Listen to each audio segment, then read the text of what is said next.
What's up, combatants? I'm here with the lovely Alexa James. She's also my girlfriend.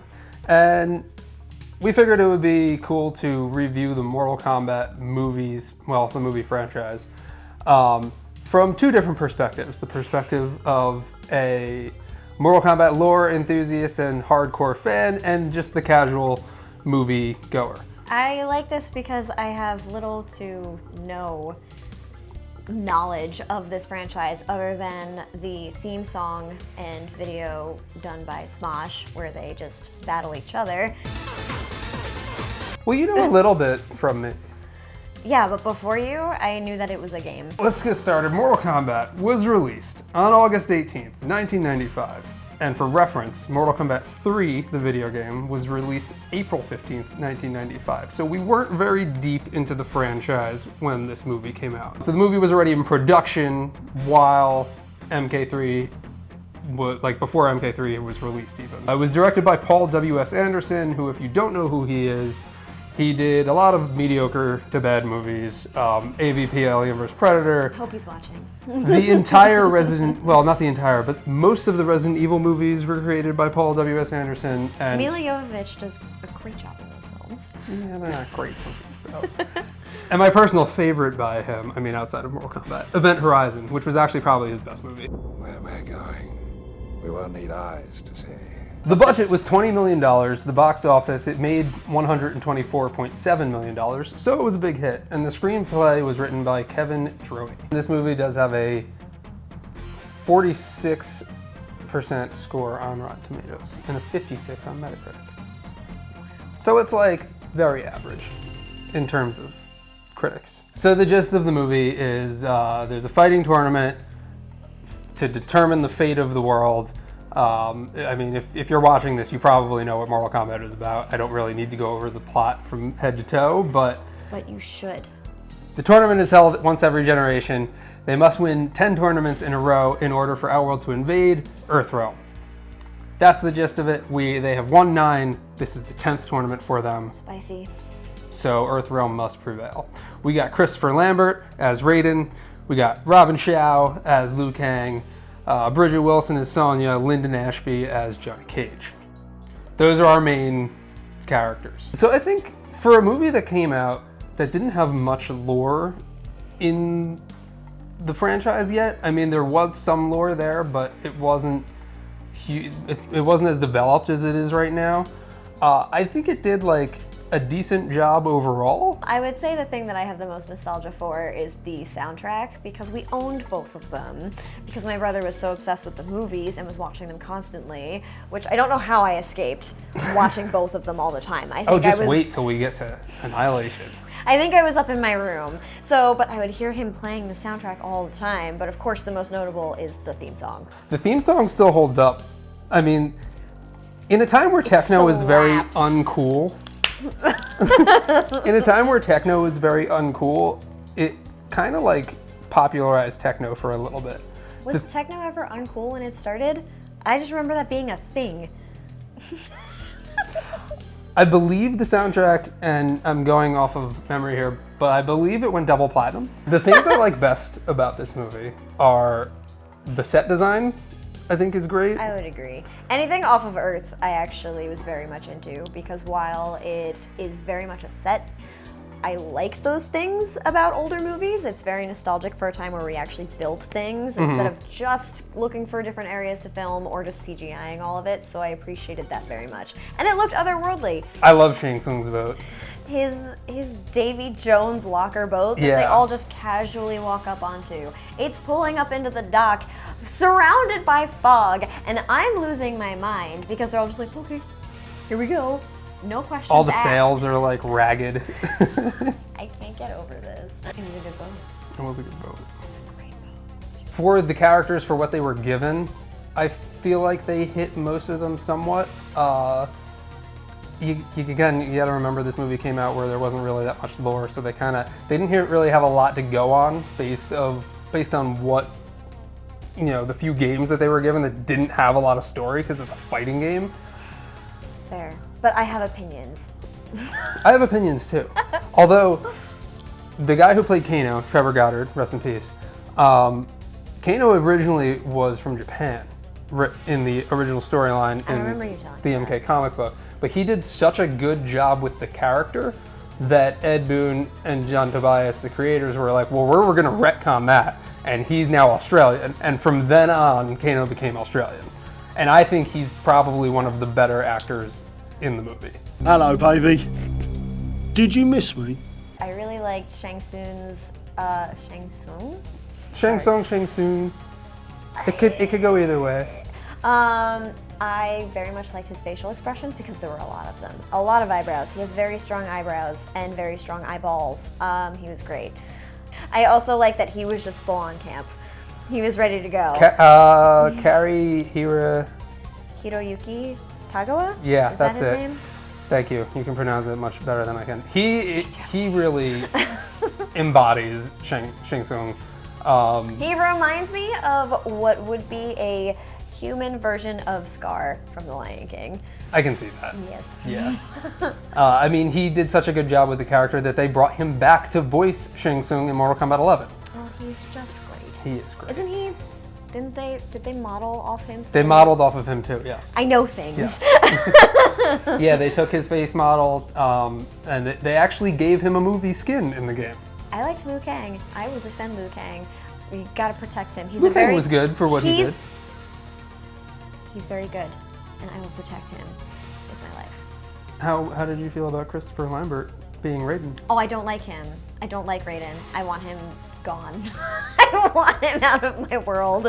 I'm very upset. Every time he spoke, I questioned it. I was like, is that a real voice? Or are you trying to talk like this? No, I'm pretty sure that's his voice. No, that's his voice. I can tell. Your sideshow freaks attack my fighters. He has a deeper voice in further media, in like games media Well, in I've the heard him future. in the games that you play, and it sounds fine. The only parts I did like are when he laughs. Because it's not even the laugh. It's so out of place. He'll be like talking about something very serious, and he'll say something like, and you're all about to die. And then he goes back to being serious again. And I was like, this is very 90s comedy. The fate of billions will depend upon you. Sorry. My favorite part of the movie is when Johnny Cage is leaving the boat as soon as they get to the island, and he has all of his suitcases in his bag, and he takes a nosedive. He stands still like a plank to try and get off this boat and doesn't even try to lift his legs. He just goes. That's my favorite part. My other favorite part is Kano's chest hair that is shaven perfectly to come around his pecs and then down into I'm pretty his sure they happy adapted trail. that into the games too. I love it. I like how Johnny Cage kept losing luggage. Like, he starts off getting off the boat with like all of this luggage, and then he's walking up the steps and he has less, and then when he gets to the top he's just got like a little handbag. Like, he just ditched all of his luggage. I think the movie does a really good job introducing each of the characters at the beginning of the movie. The character development for a movie that's not very serious, I feel like they developed their characters pretty well. I guess because I am consuming this as more of a kids-based media, which again, I think it's because I watched it as a 90s kid, so it just rings true to 90s movies to me. So I would agree with that. It doesn't do a bad job. I don't feel as though it's all very forced. I feel like a lot of exposition is forced in this genre of movie right now. It is here and there, I feel like. It depends on the movie. But I actually didn't feel like it was that bad. And you know what? The other issue is they have a lot of characters. However, it's not too many. Oh, Somehow, wait till we get to Annihilation. it's gonna be your new tagline, isn't it? First, they start off with Liu Kang. You get the point of who he is. His brother's dead. He has to go back to China to meet with his grandfather and the elders. You get Kano introduced, and you see that there's the tension between him and Sonja. Something that happened off screen. So much tension. But the best introduction is Johnny Cage when he's walking into the warehouse. You're so biased! It's the best though. He's just walking in, especially watching it for the first time, where like he's a movie star, but you don't really get it yet when you're kind of like, this is really cheesy. Like, everyone like pulls out their weapons and you know everything. What? I'm like, Are these the fights that I'm setting myself up for? Is this what I'm about to Yeah, watch? because you're kind of like, this is like borderline like real corny, and then there's the part where he's like, it is real corny, and I thought I was watching West Side Story because he's like, let's dance, and they're all just like, oh. Let's dance. and the music kicks in. They take out their weapons and they all like sidestep, like, I'm like, they are dancing, and then Gail's But it's cut or perfect, and then whatever. it's like, and you find out he's on the movie set, and it's just the perfect introduction for him. I don't know if we're gonna count that as the first fight scene. Yes, we are. All right. But the real first fight scene comes when the tournament starts, and then Liu Kang just fights a random person. Rando number 1. And that was an okay fight scene. It was not bad. I actually thought that one felt very stiff, but I also feel like it's just supposed to get the point across so that Shang Tsung can take his soul, and you can go, Fight number 2, Sonja versus Kano. Bridget Wilson isn't a martial artist, and neither is Trevor Goddard. I think we are so used to now seeing women who train for their parts, even if they're not necessarily a martial artist or a superheroine with muscles, they'll train for it, so they at least look the part. And at that point, they were just like, she looks good, put her in the outfit, And which she is was fine. and she was a bigger name too. I also think that if it were a different movie, it could have deserved a little more time, especially because she's like, you killed my partner. This is clearly something that has been going on for quite some time, and she's been looking for Kano forever. We see her in the beginning of the movie, and she's like, that's Kano, and that's it. So it just was like, I almost wish they had more build up to that. I said that as they started it. I was like, this should get more build up. Then we get Johnny Cage versus Scorpion. That was actually really good.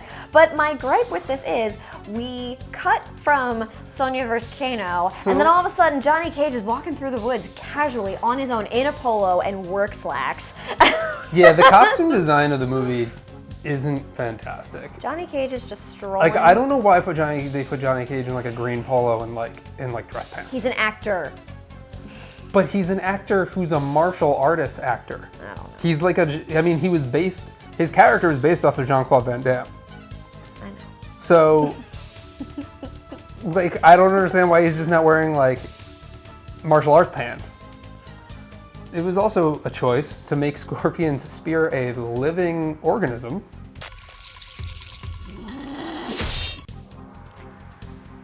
I said that I can get past That didn't hold up older- either that well. older special effects.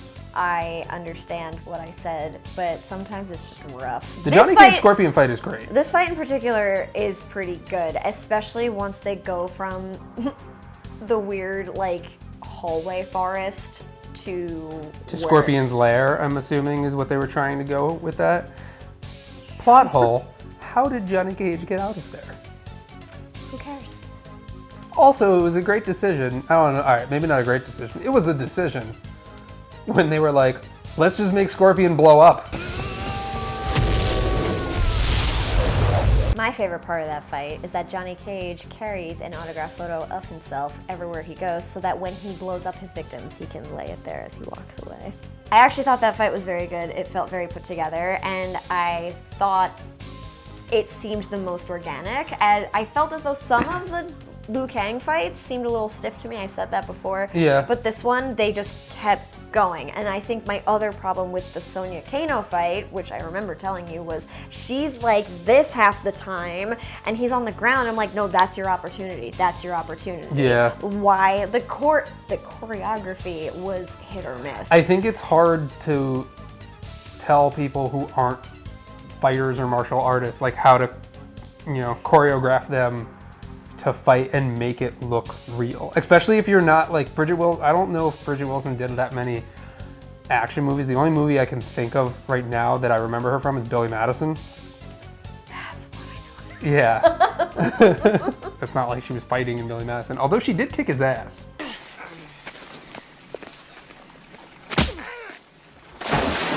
See, so I believe she can kick their asses. It's just the choreography for that fight wasn't believable. But for Johnny Cage vs. Scorpion, they had a very well done back and forth. When someone was down, they immediately got up. It was just very believable to me. A couple Liu Kang fights after that. Boy. First, we have Liu Kang versus Katana, if you want to call that a fight. It's not a fight. Um, That was what I call romantic tension. and that's what they were going for. That was there for boys who were bringing their girlfriends who didn't even want to watch this movie, and they were like, put a girl in there and they'll smooch. Talisa Soto, who plays Katana, she's very pretty. I think she's probably the worst actress in the movie, though. I would disagree. I'm gonna put her above Raiden. Really? You think Christopher Lambert was the worst actor in the movie? I don't think so. I don't like it. No way. After the Liu Kang Katana fight, we got Liu Kang versus Sub-Zero. I was upset that there wasn't more ice, because if I am someone who has ice powers, I would literally be like, the floor is ice, the wall is ice, your face is ice! Well, you're in luck, because we are kind of seeing that with the new movie. I hope. Well, again, and I understand that, like, different time, different budget, so I get it, and you had mentioned that too. But they're, like, actually fighting. I'm like, why are you wasting your time? Just make the floor ice. Then he can't move, and then he, like, throws him into the wall. I'm like, touch the wall and make the wall ice. And then he literally is like a Or cat just with freeze mittens him. on. He can't go anywhere. Also, this is another fight scene that was just really quick. And I don't know if they cut some just because they needed to, like, cut down the movie, It but wasn't that great. I felt nothing about it. it wasn't that good. of a Except fight. for the fact that there should have been more ice. Use the element which brings life. Finally, Goro comes out. What did you think of Goro? I applaud. This is the one thing that I do remember the most about this movie. Every time I think about this movie is Goro. I applaud the fact that he is all special effects. You told me he's all animatronic? Like, yeah, he's majority animatronic. So I think didn't- they might have had maybe some guy, like, walking with him or something. Maybe. But they had to make a full, like, animatronic Goro. Goro had a very large abdomen, a very long abdomen. He was a long boy, and I like it. I actually think it just makes him more available to hug really tall ladies. He needs a tall girlfriend, and that's fine. But I love the fact that he was all special effects. I'm a huge fan of special effects over CGI, which I know at the time... Like traditional effects. Yes, and they had CGI in this movie. They could have... Yeah, early 90s CGI. And they could not the have good kind, like made- Terminator 2. They could have made the mistake of making him full CGI, but I think he looked really good. I think the movie, as dated as it is, would have been even Really? more terribly dated if they made him all CGI. I'm actually a fan. He moved pretty well. It was hard, I'm sure, for the fight scenes. Well, that's why also when they introduced him, you didn't see him fighting a lot of people. You just saw everyone, like, falling on the ground. I thought that was okay. I think it's fine. His arms move really well. I will say it does get repetitive that all he does is this. But I'm sure that's like Well, the one movement they had The programmed one for fight him. scene that he had, I mean, all right, so he had two, but the main fight scene that he had where we actually see Goro in action was Goro versus original character Art Lean, who's Oh, yeah. some guy who kind of knows Johnny, like, he knows who Johnny Cage is, and they, like, become buddies a little bit. Hey, I know you. Oh, cool. Yeah. They're friends. Um, My favorite part about that scene is that Sonja screams no when he's about to die, when you've never seen any interaction between them at all. never even met.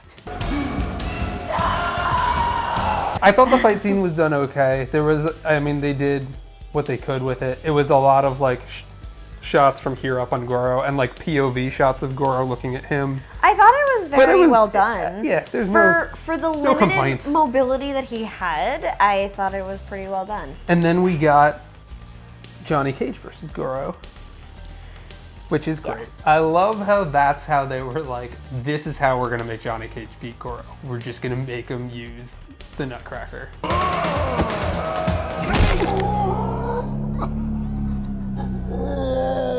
Well, it's not how he beat him. I actually enjoy the part of that fight that isn't how he beat him, but it is how he beat him. Because if he didn't do that, he wouldn't have beaten him. So he opened up with a just shot to the nuts, which is still hilarious. The fact that no one else did that, I'm shocked.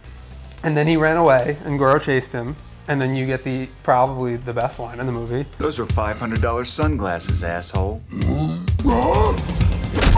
And then he knocks him off the cliff. I do like that he fights him and wins in a very, like, for us to see in this movie, non-traditional way, where he's just like, I'm literally gonna let the fact that you're so huge work against you. Yeah. So, yeah, smart. And then because Johnny Cage made the deal with Shang Tsung, which allowed him to, if Johnny wins, challenge anyone for the tournament championship, which is a super cop-out in the movie, but whatever. I challenge.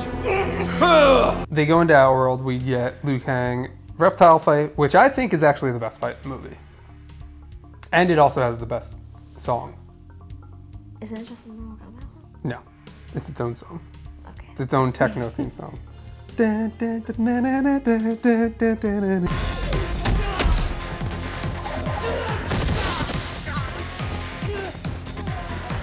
Oh, that one is good, actually. I did like the Reptile fight. I just hate looking at Reptile. Why?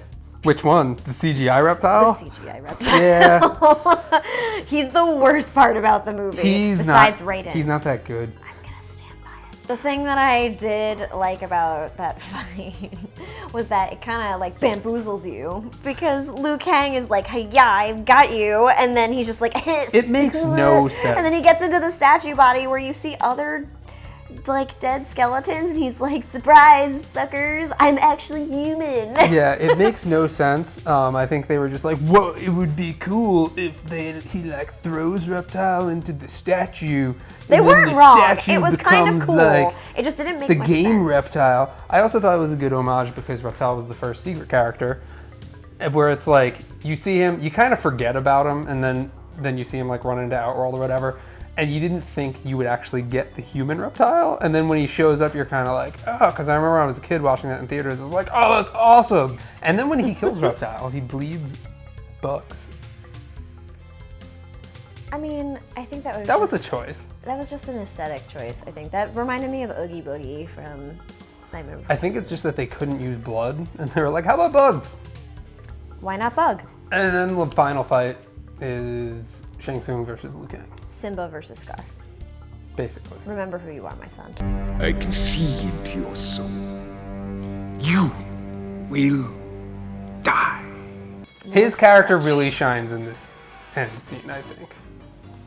He was good the whole movie. He is good the whole movie. But I felt like he could have shapeshifted off in the distance instead of right in front of Liu Kang, because he's standing not looking at him, and then he turns around and he's his brother, and he's like, oh, my brother. And I'm like, hold on now. You literally saw him do that, and he's talking to him as if he's his brother. Yeah. And that was my main gripe about that whole fight, was because he should have just known that he was playing mind tricks with him. He literally did it in front of him.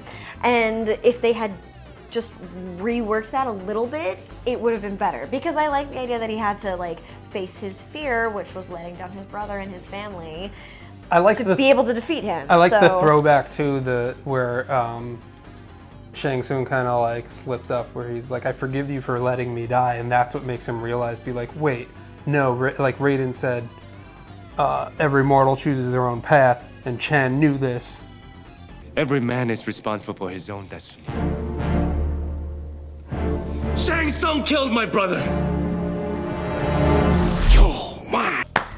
When Johnny Cage is like, I'm gonna challenge Goro. I know, we're backtracking. When Johnny Cage is like, well, I'm gonna challenge Goro, and Raiden is like, okay, you finally listened. When literally his whole point to all three of them was like, Johnny Cage, you rush into every fight because you are afraid that you are a faker. And then he's like, I'm gonna run into this fight. Sup? And he's like, finally, someone listened. I was like, he didn't! Yeah, That's it did not kind of the contradict him point. there. He didn't listen to you at all. And then he just won because he's Johnny Cage.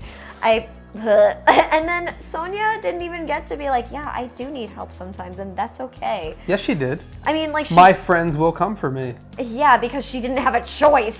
She didn't get to admit that to herself because she had to like go through something. She just got captured and was like, yeah, my friends will come for me. Like, that wasn't admitting that you need help. That was like, no, I know that they're not stupid. So Liu Kang wins, and then we get the touching. Of course he does, because he's a great boy. The touching moment at the end with him and his brother reunited, and then they go back to China. My favorite part about that is my other favorite part. It's probably my last favorite part of the movie. Is that when all the souls get released from Shang Tsung, they all just are in the background vibing like this. With their arms out wide. That was a choice. They could have just been like worming, but they were all like this. And then they finally meet Raiden at the end in China at the Order of Light. And then we get Shao Kahn at the end. You weak, pathetic fools have come for your souls. And then it ends. And as a child in the theaters, I was so excited for Mortal Kombat 2, only to be extremely let down. And we'll be taking a look at that next time. I can't wait to watch my new favorite movie. It's so bad. But before we give our final thoughts on the movie, I did want to touch upon some things that the game actually took from the movie. So the whole 10 tournaments, 10 wins in a row, I believe, if not originated in the games, then definitely came to light in the games for people, because I think there might be some minor detail where this was brought up before the movie came out, minor media like comics or something. The relationship between Sonja and Johnny Cage was first touched upon in this movie. So in the two Mortal Kombat timelines, the original timeline, it's suggested that they're together, but it was never actually confirmed that they had gotten together. If there had been slightly more chemistry between them other than him just talking at her and her rolling her eyes, like, I would have been like, okay. But like, there's the point where he goes to save her at the end of the movie and she's like, ah, and I was like, oh, okay. And then he's like, nice dress. And she literally just is exhausted by him. And I thought that was very funny and very well done, but then they're like, at the end of the movie, and I was like, where? Where did this happen? In the current timeline that we're in the games, they were together, and then they got divorced, and now they're back together, kind of, and they have a child. You know, Who's Mortal Cassie Kombat Cage? does strange things to you. We're gonna put these in order, I think, of what we think is best to worst after we're done reviewing all four of them, which would be this, Annihilation, Scorpion's Revenge, and the new Mortal Kombat I'm gonna movie. rate them as we go. So as of right now, I mean, as of right now, this is first and last. It's the only movie. how many punches do we give it? Like 0 to how many? 3 out of 5 punches. I think that's fair. I'm gonna give it 3.5, just for the nostalgia factor. Excellent. So, there's our review. Thanks for watching. We will be reviewing the rest of the franchise until the new movie comes out, and then we'll be reviewing that one. And I can't wait. So next we have Mortal Kombat Annihilation. I can't wait for Annihilation. It's been so long since I've seen it, and mainly because every time I go to watch it, I just remember how bad it is, and then I'm just like, I don't need to watch that. I hope I love this movie. It's so bad. If you like more Mortal Kombat lore and story, or want to watch us review more of these movies, please head on over to my channel, MK Temple. Hit that like button, subscribe, and you can watch all of my other videos. Hopefully we'll see you in my next video. Oh, and drop a comment to let us know what you thought of the Mortal Kombat 1995 movie. How many punches do you get?